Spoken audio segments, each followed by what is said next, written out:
Moving on to last part of this aromatic hydrocarbons, that is chemical properties of aromatic hydrocarbons. Particularly we are looking into an example of benzene. So generally aromatic hydrocarbons undergo electrophilic substitution reactions.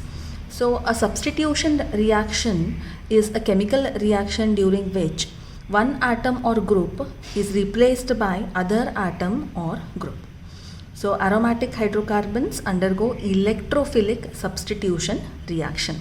Now what is this electrophilic substitution reaction? We have electrophiles. So electrophilic, electro refers to electron, phile is attracting.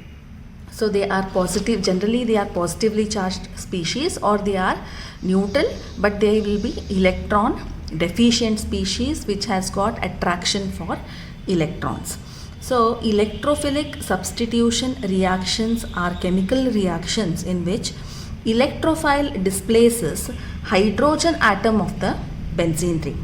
So we all know that benzene has got 6 hydrogen atoms. All these 6 hydrogen atoms are said to be identical. Okay, so it has got pi electrons which are said to be delocalized. Therefore benzene is considered to be electron rich. Okay, so when it is electron rich, it can undergo a reaction with electron poor species, that is nothing but electrophile. So what happens during electrophilic substitution reaction? One of the hydrogen atoms of the benzene ring will be substituted by electrophile. So hydrogen comes out and which is substituted by electrophile, and hydrogen is coming out as H plus. Hydrogen comes out as H plus. In place of hydrogen you have got the electrophile. So hence we call it as electrophilic substitution reaction. So electrophilic substitution reaction because here electrophile is substituted for hydrogen atom of the benzene ring. So we call it as electrophilic substitution reaction. So generally when you consider electrophilic substitution reaction, it takes place in 3 steps. Okay, so first step is generation of electrophile. So we want electrophile for the substitution reaction. So first step is generation of electrophile. Second step, what happens is this electrophile, whatever is generated, will attack on pi electrons of benzene ring. So electrophile will attack on the pi electrons of benzene ring. In the third step, there is a loss of proton. So electrophilic substitution reaction takes place in 3 steps: generation of electrophile, attack of electrophile on pi electrons of benzene ring, and the third step is loss of proton. So we'll just see the general mechanism how the electrophilic substitution reaction takes place. So first step, if you take generation of electrophile, so I'll take ENU, that is reagent which is giving us electrophile E plus, or you can also carry out this generation of electrophile in the presence of catalyst. See, here is catalyst, so you are getting the electrophile. So first step is generation of electrophile. Okay, second step what we have is attack of electrophile on pi electrons of benzene ring. So whatever in the first step electrophile is generated, this is going to attack onto the pi electrons of benzene ring. Okay, so this is your benzene ring. It has got 6 hydrogens, I have shown this. So plus electrophile. Okay, so these pi electrons, either of this pi electron, this or this, any of the pi electrons will attack onto the electrophile. So if you form a bond here, you are supposed to show positive charge here. If a bond is formed here, you are supposed to show a positive charge here. So either this bond, pi electrons will either form a bond here or here. If it is forming a bond here with the electrophile, you are showing positive charge here. If a bond is formed with the electrophile here, show a positive charge here. So here I have shown the bond with the electrophile here. So I have shown positive charge on this carbon. Okay, so this pi electrons I am attacking to the electrophile. So you are making use of only these 2 carbons here. Okay, so bond I have formed here in the sense carbocation, I'll write it as here, positive charge here. Okay, if I write E here, electrophile, if I attack here, positive charge I should write it here. Okay, because I have shown the attack of pi electrons, these pi electrons on the electrophile. So this positive charge is present on the carbon, so I can call this as carbocation. So carbocation is carbon with a positive charge. Okay, so second step, what happens? Electrophile is attacking onto the pi electrons of benzene ring. So you are getting what? Carbocation. Now this carbocation is said to be resonance stabilized, in the sense this positive charge can be delocalized. Okay, so I have shown the resonance structures here. So this is the carbocation. If pi electrons come here, there is a formation of bond. So positive charge comes here. So then if pi electrons delocalize here, then you form a bond, positive charge comes here. So you can see, I can write from this positive charge is delocalizing from this carbon to this carbon here. So I have shown with the dotted lines and a positive charge, which means that these pi electrons are delocalizing from this carbon to this carbon. So whatever this is there, I can call this as a resonance hybrid. Okay, you need not have to show these structures, you can just write an equal sign and just show resonance hybrid. This much is enough. Okay, so first step is what? Generation of electrophile. You have an electrophile generated. This electrophile is attacking onto the pi electrons of benzene ring. Whichever pi electrons you are attacking, that two carbons you are supposed to show, one with a bond with electrophile, the other will be your positive charge, that is carbocation. Last step what you have is loss of proton. So loss of proton. Now hydrogens will be there on each carbon atom. Okay, so electrophile was here, so hydrogen also will be there. So what happens? The electrons that are present between carbon and hydrogen will be lost to this carbocation. You form a bond. This H is going without the electrons as H plus, which H plus is coming out as H plus, which will combine with Nu minus nucleophile to give HNu. Okay, or you can simply show the loss of proton and write it as electrophile plus H plus. Okay, so this is the loss of proton. H plus is lost. The electrons which are there between carbon and hydrogen is lost to this. So this is coming out as H plus. So whatever is there, electrophile. Okay, so hydrogen atom, one of the hydrogen atom of the benzene ring will be replaced by the electrophile. So we call it as electrophilic substitution reaction. Okay, so generally it takes place in 3 steps. Generation of electrophile. First the electrophile is generated. Attack of electrophile on pi electrons of benzene ring. Pi electrons get attack onto the electrophile to give carbocation, which is resonance stabilized. The last step, there is loss of proton. So H plus is lost, giving rise to the final product, substituted product. So this we call it as electrophilic substitution reaction. So in case of benzene, we have got different kinds of electrophilic substitution reactions. Next part is different substitution reactions of benzene. Okay, so if you have benzene here, if you carry out the reaction with the chlorine in the presence of halogen carrier like FeCl3, hydrogen atom of the benzene will be substituted by chlorine. So you can see you are getting the product as chlorobenzene. So hydrogen atom is substituted by chlorine, so I can call this as chlorination. Okay, generally this chlorine is nothing but your halogen, so I'll generally call this as halogenation of benzene. So when benzene, one of the hydrogen is substituted by a halogen like chlorine or bromine or iodine, then we call it as halogenation of benzene. Now here we are treating it with chlorine in the presence of halogen carrier like FeCl3. You are getting chlorobenzene. So hydrogen is substituted by chlorine. So I can call this as chlorination of benzene. So the product what you are getting is chlorobenzene. Suppose if I want bromine here, I'll just take bromine here instead of Cl2. I'll make use of Br2 in the presence of FeBr3.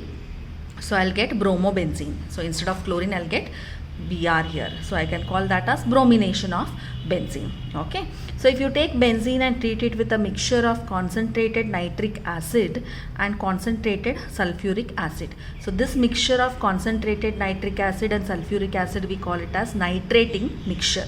So what happens? Hydrogen atom of the benzene will be substituted by NO2 group, nitro group. So NO2 group is substituted for hydrogen. So you are getting nitrobenzene as the product. So I can call this reaction as nitration of benzene. So benzene is converted to NO2. So hydrogen is substituted by NO2 group. So I can call this as nitration of benzene.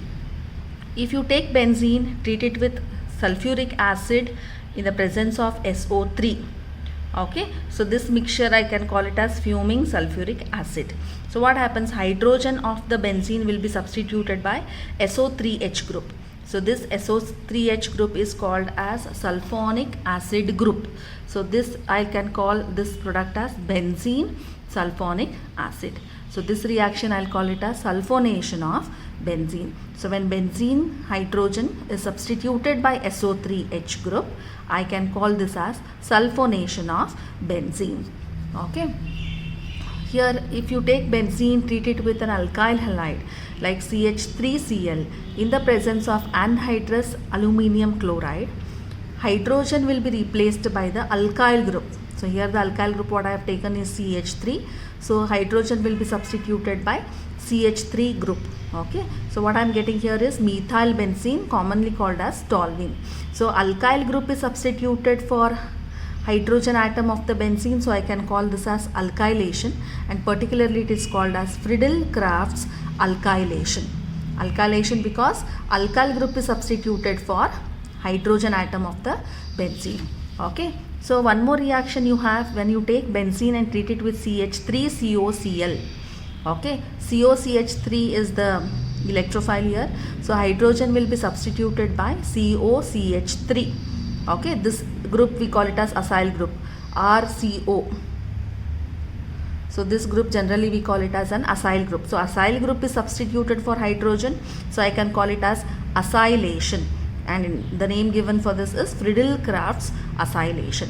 So we have altogether 5 substitution reaction examples for benzene. So benzene, if the hydrogen atom of the benzene, if it is substituted by halogen atom, I can call it as halogenation of benzene. If it is substituted by chlorine, chlorination. If I take bromine here, it will be bromination. So if you want substitution nitration of benzene, you can take benzene, treat it with nitric acid and sulfuric acid mixture.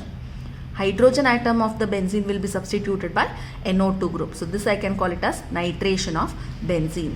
So if you want sulfonation means what? You are taking benzene, treating it with sulfuric acid and SO3. So hydrogen atom will be replaced by sulfonic acid group.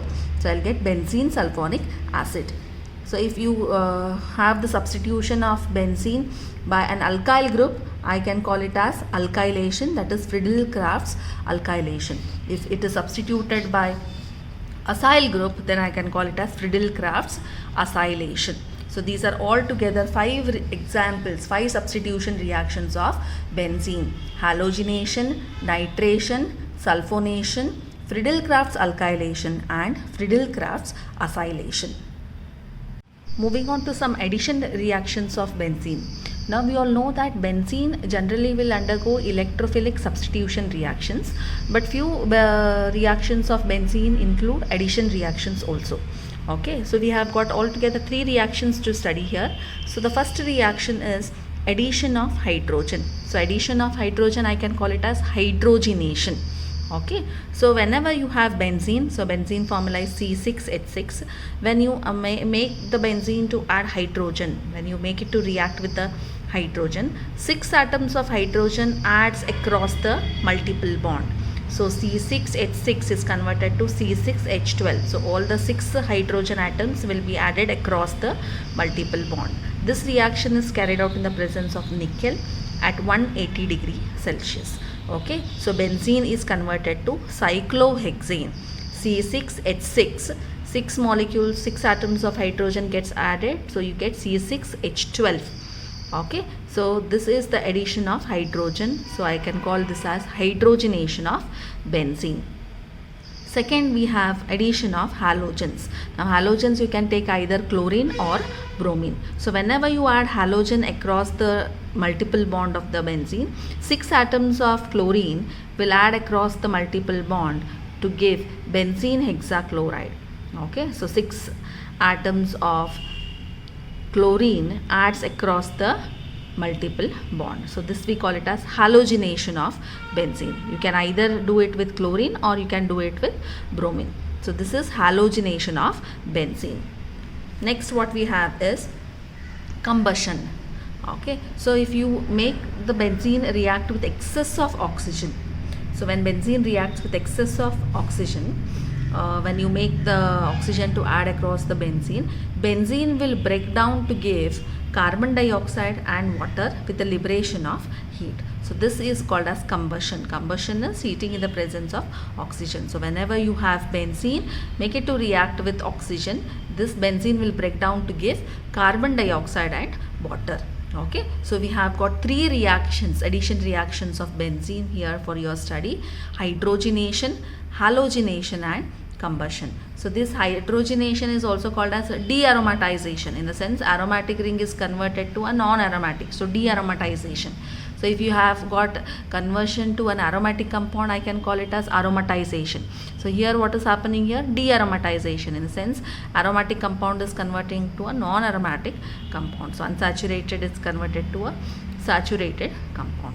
Okay, so 3 reactions: hydrogenation, halogenation and combustion. Hydrogenation is reaction with hydrogen, halogen reaction with chlorine or bromine, combustion is reaction with oxygen. So with hydrogen you are getting cyclohexane, with halogen you are getting benzene hexachloride, with combustion reaction this benzene is breaking down to give carbon dioxide and water. Moving on to next part of the discussion, that is directive influence of a functional group in monosubstituted benzene. Now monosubstituted benzene, in the sense there will be only one substituent present on the benzene ring. Now when you have a monosubstituted benzene, when it is subjected to further substitution, the second substituent whatever is attacking onto this benzene ring may either occupy ortho, meta or para positions. So it may either occupy any of the 3 positions. It may be ortho, meta or para. Now for which are these positions here, ortho, meta and para? How to identify those? Now suppose if you have a substituent on the benzene ring. Now if the substituent is present here, this is the carbon to which the substituent is attached. The next 2 positions will be ortho. Next to ortho will be meta. The last will be the para. Now suppose if the substituent is attached here, this is the carbon to which the substituent is attached. The next 2 carbons will be ortho. Next will be meta. The third will be the para. Okay. So the whatever the carbon to which the substituent is attached, the next 2 carbons will be the ortho positions. The other 2 will be, next to ortho will be meta and next is para position. So whenever you have a monosubstituted benzene, when it is subjected to further substitution, the second substituent whatever is attacking onto the benzene may either occupy ortho, meta or para positions. And this depends on the nature of the substituent whatever is present. So this substituent will decide whether the second substituent is occupying ortho, meta or para position. So that is what we are studying here, directive influence of a functional group in monosubstituted benzene. Let us take an example and understand this concept. So first we will take an example of phenol. Phenol is nothing but benzene to which there is an OH group attached. So this is the functional group OH which has got a lone pair of electrons, 2 lone pair of electrons on oxygen. So these lone pair of electrons will be delocalizing with the benzene ring. So when you write the resonating structures of the phenol, you can see that negative charges are developed at ortho. Now this is the ortho position, this is para, and again this is ortho. So when you write the resonating structures for phenol, it is clear that the electron density is more at ortho and para positions compared to that of the meta. So here this group OH will direct the electrophile towards, or it will direct the second substituent towards ortho or para positions. So I can call this phenol as ortho and para directing group. Okay, so the OH which is attached to benzene ring is said to be ortho or para directing group. If you take an example of nitrobenzene, NO2 attached to the benzene is nitrobenzene. So when you write the resonating structures of the NO2 group, in this resonating structure you see the positive charge is developed at ortho and para positions. So when you have a positive charges at ortho and para positions, meta position will be slightly electron rich compared to that of ortho and para. Ortho and para are said to be electron deficient positions here. Okay, so meta position is said to be comparatively electron rich, high in electron density compared to that of ortho and para. So from this it is clear that the electrophile will attack either to the meta positions, not ortho and para. So I can tell that NO2 group, when it is attached to the benzene ring, is said to be meta directing group. Okay, so the group is going to decide whether the second substituent is going to attack to ortho position, para or meta position. So we have two kinds of group, one which is ortho and para directing, and the other group we call it as meta directing groups. So a few examples for ortho directing groups are OH. You can take OH. So you have Cl, NH2. Yes, so these are some of the examples which are directing the electrophile or the second substituent to the ortho and para positions. So the meta directing groups, we have NO2 attached to benzene, then we have CN, we have COOH, we have CHO. So these groups, when it is attached to the benzene ring, these will direct the electrophile towards meta position. Okay, so directing influence of functional group in the monosubstituted benzene means when a substituent is already present on the benzene ring, when you have a monosubstituted benzene, when you undergo further substitution, the position of the second substituent depends on whatever the first substituent that is present on the benzene ring. So depending on that, we have two kinds of groups. One is ortho para directing groups and the other is meta directing groups. So last part of the discussion is carcinogenicity and toxicity. So a carcinogen is any substance which is directly involved in causing cancer. So these are generally formed by incomplete combustion of organic matters like tobacco, coal and petroleum. They enter the human body and undergo various biochemical reactions, and they will damage the DNA and cause cancer. So best example of a carcinogenic substance is 1,2-benzanthracene. Okay, so this is the structure of the 1,2-benzanthracene. So this is an example what you are supposed to remember for a carcinogenic substance. So carcinogen is any substance which is directly involved in causing cancer.